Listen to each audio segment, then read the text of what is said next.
Hello friends, in this video I will show how to fix number keys not working. So as we can see, we have this number pad, and if this number key is not working, any number this time is working, but now as we can see, number key is not working. So just here you will see one key, number lock.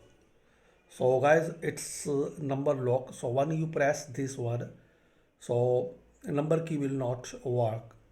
So if number key is not working, so just type or tab one time, press this number lock one time, and after that you have to try.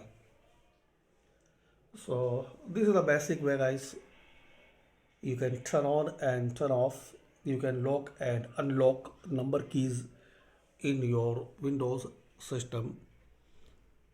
So thanks for watching, guys. Share, like and subscribe this channel.